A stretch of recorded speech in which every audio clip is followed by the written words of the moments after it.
I think my stream's going a little bad, guys. Let me know if it's fucking up right now. I'll give me a second. Oh wait, I think it's stabilizing.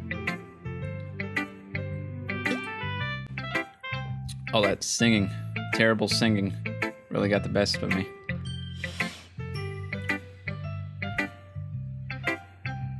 Who should I show my poem to next? Golf fucking Lee. I wonder who. Yuri. Let's see what you've written for today. Well done, Richie. Your skills are already improving. Really? Thanks, Yuri. Coming from you, that means a lot. Eh? It's nothing. I'm just happy to help inspire fellow writers. I know you're new to this, so don't worry so much if it seems like you can't even get your poem to feel perfect. You don't need to be afraid to be a little more daring. Metaphors can go a long way. Don't feel like you need to work your brain like turning a bunch of gears. Try letting your mind wander through your feelings. And write down the things you see and hear. That's one way to truly enable your reader to see into your mind. It's a very intimate exercise. I see. That's certainly an interesting technique. Thanks for sharing. I have, well, an example of that if you'd like to read it. Of course. Is this the poem you wrote for today? Yuri nods and timidly hands me her poem. Oh, here we go. I feel like I gotta do like a not like a British, but like a more of a sophisticated narrator. The raccoon. It happened in the dead of night while I was slicing a bread for a guilty snack. My attention was caught by the scuttering of a raccoon outside my window. That was, I believe, the first time I noticed my strange tendencies as an ordinary human. I gave the raccoon a piece of bread, my subconscious well aware of the consequences, well aware that a raccoon that is fed will always come back for more. The enticing beauty of my cutting knife was the symptom. The bread, my hungry curiosity. The raccoon, an urge. The moon increments its phase and reflects that much more light off of my cutting knife. The very same light that glistens in the eyes of my raccoon friend. I slice the bread, fresh and soft. The raccoon becomes excited. Or perhaps I'm merely projecting my emotions onto the newly satisfied animal. The raccoon has taken to following me. You could say that we've gotten quite used to each other. The raccoon becomes hungry more and more frequently, so my bread is always handy. Every time I brandish my cutting knife, the raccoon shows me its excitement.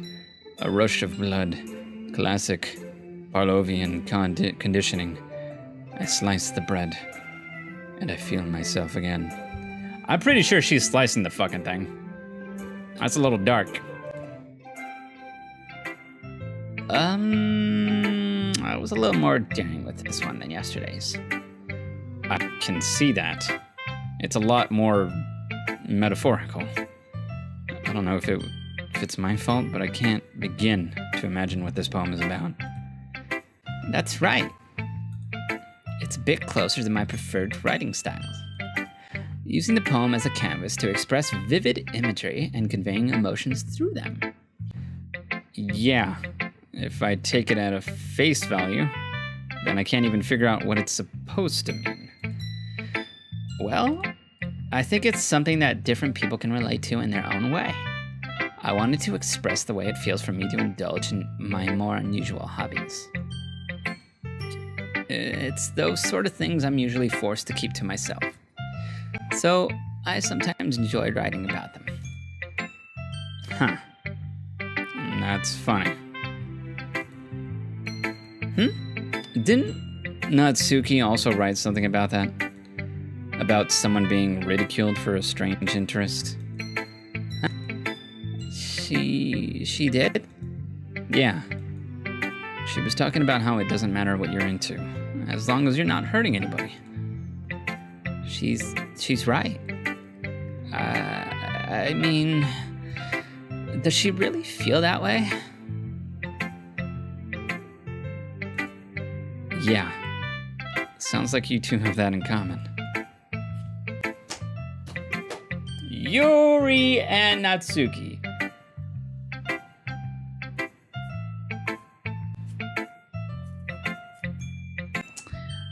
That's interesting. To me, she seemed like the kind of person who would make fun of my hobbies. But I suppose that's my fault for judging, isn't it? Please don't tell her I said that. Oh wait, I gotta act like the girl. Please don't tell her I said that.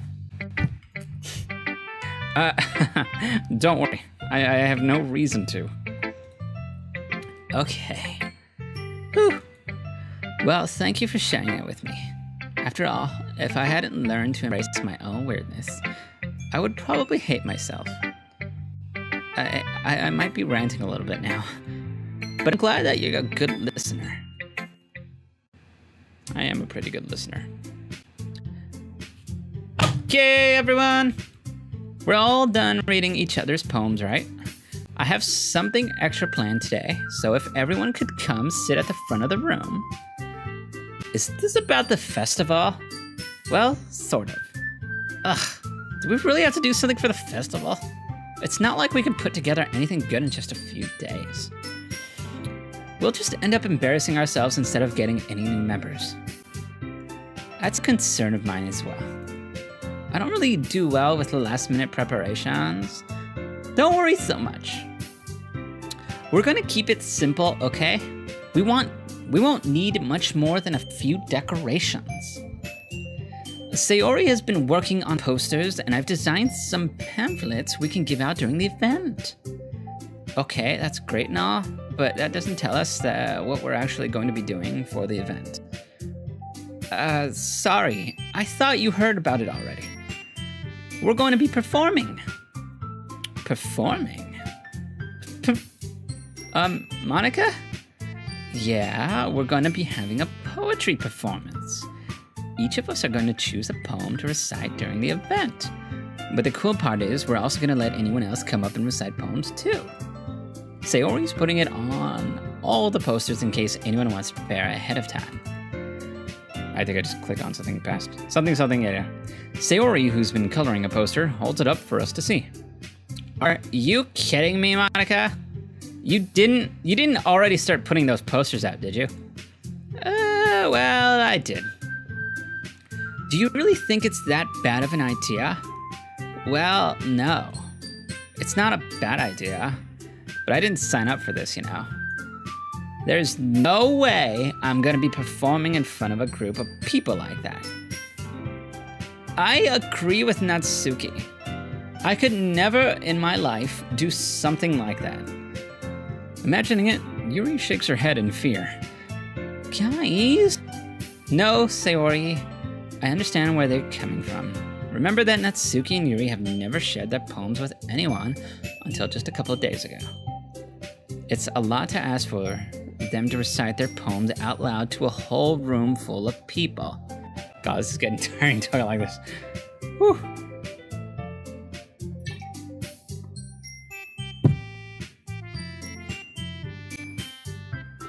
Why does it taste like there was something in my water? Oh. I guess I kind of overlooked that. So I'm sorry. But I still think we should give it our best. We're the only ones responsible for the fate of this club. If we start the event and each put on a good performance, then it will inspire others to do the same. And the more people who perform, the better we'll be able to show everyone what literature is all about. Yeah! It's about expressing your feelings, being intimate with yourself, finding new horizons. and having fun. That's right. And it's those reasons that we're all in this club today. Don't you want to share that with the others? To inspire them to find the same feelings that brought you here in the first place. I know you do. I know we all do. And if all it takes is standing in front of the room for 2 minutes and reciting a poem, then I know you can do it. Natsuki and Yuri remain silent. Sayori looks worried. I guess that leaves me no choice. I agree. I don't think it's too much to ask. I think that Sayori and Monica have been trying really hard to get new members. The least we can do is help them out a little bit. Well, maybe, but... It looks like Natsuki doesn't have any arguments left. Okay, fine. I guess I'll just have to get it over with. All right! Phew! Thanks, Natsuki. What about you, Yuri? Yuri dejectedly glances around at everyone else's expectant faces. I guess I don't really have a choice. That's everyone! You're the best, Yuri. This club is seriously going to be the death of me. Oh, gosh. You'll be fine, Yuri. But anyway, let's move on to the main event. I want each of you to choose a poem of yours. We're going to practice reciting them in front of each other. No way! Monica, this is too sudden. Well, if you can't recite your poem in front of the club, how do you expect to do it in front of strangers? Oh no. Don't worry. I'll start off to help everyone feel a little more comfortable. Can I go next? Of course. Now let's see. Monica flips through her notebook to the specific poem she has in mind for herself. She then stands behind the podium. The title of this poem is The Way They Fly. Monica begins reciting her poem. Her clear, confident voice fills the room. More than that, her inflection is pristine. She knows exactly how to apply emotion behind each line she recites, bringing the words to life. Is this something she's done before, or is she simply a natural? I glance around me. Everyone has their eyes on Monica. Sayori looks amazed. Yuri has an intense expression on her face that I don't understand. Finally, Monica finishes the recitation. The four of us applaud. Gotta do that the old... Monica takes a breath and smiles. That was so good, Monica. Thank you very much. I was just hoping to set a good example. Are you ready to go next, Sayori? I'll go next. What? Yuri's fired up all of a sudden. Yuri clutches a sheet of paper between her hands and stands up. Keeping her head down, she walks quickly over to the podium. This poem is called... Yuri anxiously glances at each of us. You can do it, Yuri. It's called After Image of a Crimson Eye. Yuri's voice shakes as she starts reading the poem. Just a moment ago, she practically refused to do this. Why is she suddenly putting in so much effort? As Yuri gets past the first couple of lines, her voice changes.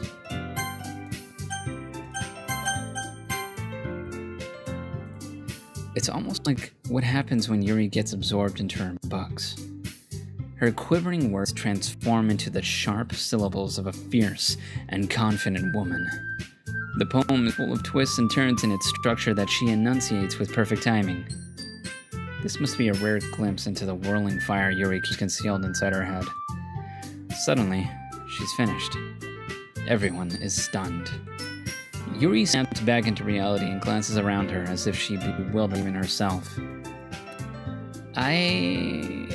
It's up to me to save this situation. I'm the first to start a plot. Oh wait, I think that's me. I'm the first to start plotting. Everyone joins me afterward. Everyone joins me afterward, and we give Yuri the recognition she deserves. It's not that we didn't want to applaud for her, but we were caught so off guard that we must have forgotten. As we applaud, Yuri holds the poem to her chest and rushes back into her seat. Yuri, that was really good. Thank you for sharing. Looks like Yuri is down for the count. Okay, I guess I'm next then. Sayori hops out of her chair and cheerfully walks to the podium. This one's called My Meadow. Sorry, I giggled. Sayori, it's a lot harder than I thought. How did you guys do it so easily? Snap back to reality. What's reality? I don't know what you guys are talking about. Try not to think of it like you're reciting to other people. Imagine you're reciting it to yourself. Like in front of a mirror or in your own head. It's your poem, so it'll come out the best that way. I see. Okay then. Sayori begins her poem. Somehow it feels like her soft voice was made as a perfect match. The poem isn't aimlessly cheering like Sayori is. It's serene and bittersweet. If I were to read this on paper, I probably wouldn't think much of it. But hearing it come from Sayori's voice almost gives it a whole new meaning. Maybe this is what Sayori meant when she said she likes my poems. It's like I get to reach more deeply into someone I thought I knew, through and through. Sayori finishes and we applaud. I did it! Good job, Sayori! Even Richie liked it. I guess that's a good sign. What does that even mean? It came out nicely, Sayori. The atmosphere of the poem fits you really nicely. But it might be that other poems wouldn't work quite as well with that kind of delivery. I don't really understand. In other words, I've seen some poems of yours where that sort of gentle delivery wouldn't work as well. They might need a little more force behind them, depending on what you're reading.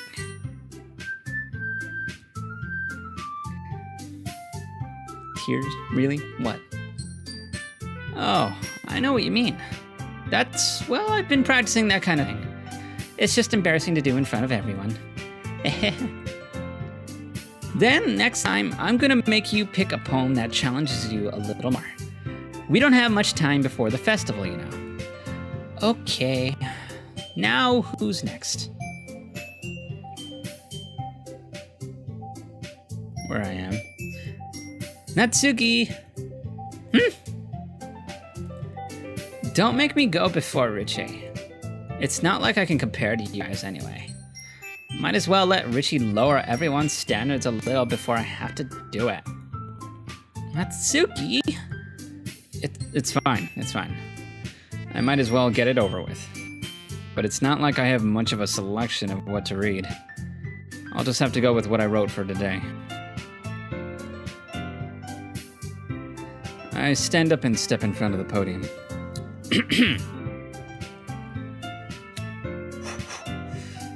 Everyone has their eyes on me, making me feel terribly awkward.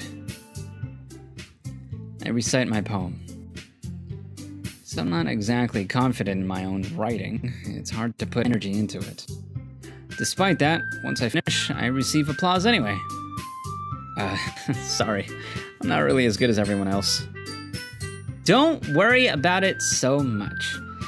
I think it's less about your abilities and more about your lack of confidence in your writing. That's something that'll improve over time, though. But yeah, maybe. All right, then. That just leaves you, Natsuki. Yeah. I'm going. Natsuki begrudgingly and gets out of her seat and makes her way to the podium. The poem is called... It's called... Why Are You Looking at Me? Because you're presenting. Anyway, the poem is called Jump. Natsuki takes a breath. Once she starts reciting the poem, her sour attitude disappears a little. While she's still a little unenthused, her poem has a rhythm and rhyme to it. It's Natsuki's trademark style, and it works surprisingly well when spoken aloud. The words feel like they bounce up and down, as if giving life to the poem. Natsuki finishes and everyone applauds. She huffs back to her seat. That wasn't so bad, was it? Easy for you to say.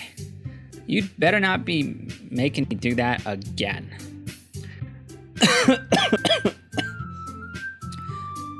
Well, do you at least feel prepared enough to recite a poem in front of other people? I mean, doing it in front of other people would be way easier. I could put on whatever face I want for other people.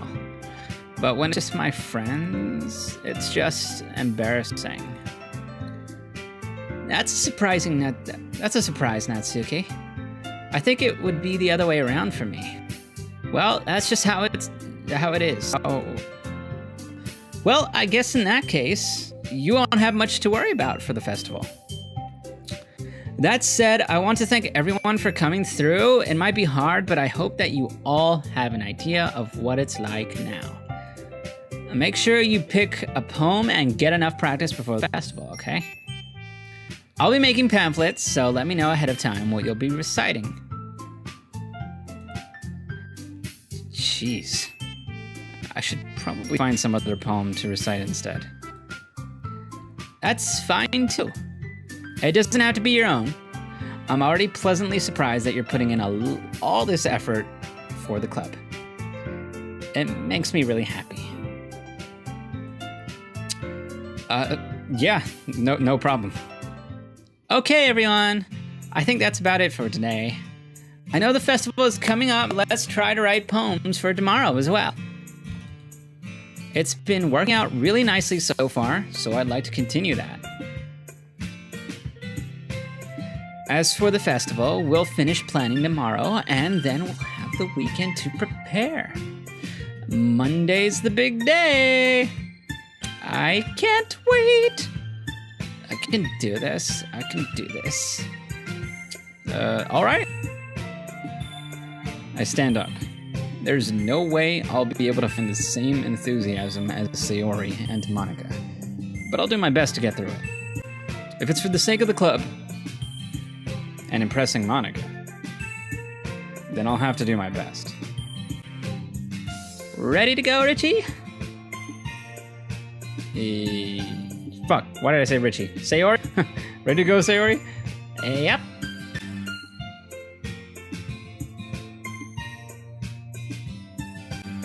Jesus, what the hell are you guys doing? You guys are dark in the chat.